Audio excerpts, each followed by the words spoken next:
So I would like to provide a few tips for decorating a landscape. And it's really a tip that goes across the board. So building from a neutral palette allows you to broaden your color scheme by adding pops of color throughout the space. And since my neutral palette is gray, it makes it a lot easier to build on that. Tip number 2, include one inspiration piece that will bring balance and integrate all of the colors in the room. So for instance, my tablescape, that beautiful piece here, this would be considered my tie-in piece, my inspiration piece, because it has a variety of tones in here.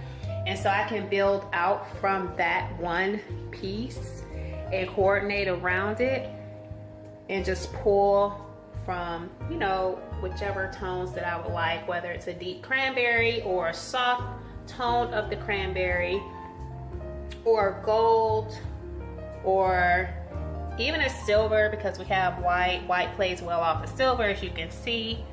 Tip number 3, tie in all the colors and metals with significant items like your major centerpieces.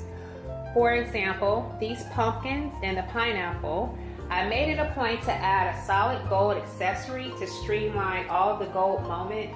The gold ties in with the yellow within the floral arrangement, and likewise the cranberry and blush pink.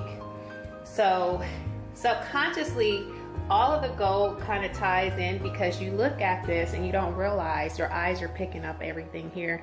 I needed a really strong, bold item that was just nothing but pure, just gold, to bring in all of the gold pieces. Because there's so much gray here and silver, I wanted something to kind of like make it make sense, if that makes sense.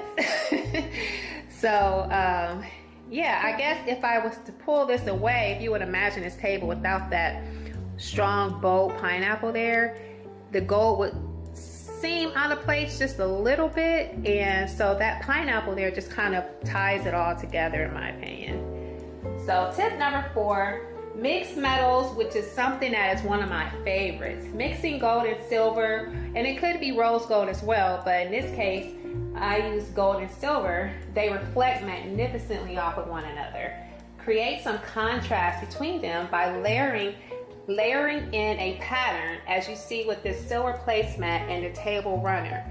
So because I have this gray table, I wanted to contrast that gray with gold. And so on top of that gold, obviously I've layered it here with the silver placemat. And once I got to the plate itself, it didn't really matter that I didn't follow the pattern with another silver item. It just flows because it just gives me enough contrast to build on. So that's what I did here. And like I told you guys before, this is where I wanted all of my action, right here. I wanted a lot of beautiful gold to be seen throughout the table runner, which is the reason why I chose this one as opposed to the. So this is a table runner. I have placed it on my couch, as you can see. I thought it was very creative. But here, this table runner, all the action is at the tip. It's on the ends of the table runner itself. So this is a great accent piece for my couch. However, being that those pumpkins would never be seen, they practically would not be seen because we have the chairs here blocking it. And once again, like I said, I needed gold to be on top of the table. And as you can see, this runner with the pumpkin, it's pretty, but it's just a plain texture. It has no gold accents happening on top. So that was my logic behind that. And then tip number 5 is a staging rule of thumb, typically to decorate in groups of 3. The max is 5, but if you want to do more than 5, you want an odd number.